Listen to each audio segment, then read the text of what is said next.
Hello everyone, welcome to my new mini vlog. ಇವತ್ತಿಂದ ನಾವೊಂದು ಹೊಸ ಜರ್ನಿ ಸ್ಟಾರ್ಟ್ ಮಾಡೀನಿ. ಏನಂತಂತಂದ್ರೆ 365 ಡೇಸ್ ಡೈಲಿ ವರ್ಕೌಟ್ ಮಾಡಬೇಕು, ಯೋಗ ಮಾಡಬೇಕು. ಇಲ್ಲಿ ನಾನು ಫಸ್ಟ್ ಸ್ಟಾರ್ಟ್ ಮಾಡ್ತೀನಿ ಡಕ್ ವಾಕು, 5 ಮಿನಿಟ್ಸ್ ಆಫ್ ಡಕ್ ವಾಕು. ಆಮೇಲೆ ನೆಕ್ಸ್ಟ್ ಸ್ಟಾರ್ಟ್ ಮಾಡ್ತೀನಿ 15 ಮಿನಿಟ್ಸ್ ರನ್ನಿಂಗು.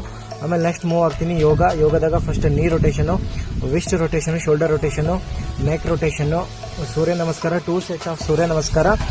ಸೂರ್ಯ ನಮಸ್ಕಾರ ಮಾಡೋದ್ರಿಂದ ಇದರಿಂದ ಭಾಳ ಬೆನಿಫಿಟ್ ಅವ.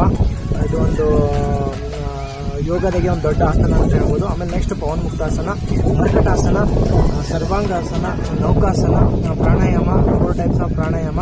ಇದು ಪ್ರಾಣಾಯಾಮ ಪುಷಪ್ಸು, ಸಿಟಪ್ಸು, ಆಮೇಲೆ knee touch, Russian twist, bicycle, knee to elbow plank. ಇಲ್ಲಿಗೆ ನಂದು ವರ್ಕೌಟ್ ಟೈಮ್ ಮುಗಿಸಿ ಆಮೇಲೆ ಮನೆಗೆ ಬಂದು ಫ್ರೆಶ್ ಆಗಿ ಆಮೇಲೆ ಜೋಳದ ರೊಟ್ಟಿ ಮತ್ತು ಜೊತೆ ಬೆಂಡೆಕಾಯಿ ಖಾರ ತಿಂದು ಆಮೇಲೆ ಬ್ಯಾಕ್ ಟು ವರ್ಕ್. ಇದೇ ನನ್ನ ಕೆಲಸ ಊರಾಗ. ವಿಡಿಯೋ ಇಷ್ಟ ಆದರೆ ಲೈಕ್ ಮಾಡಿ.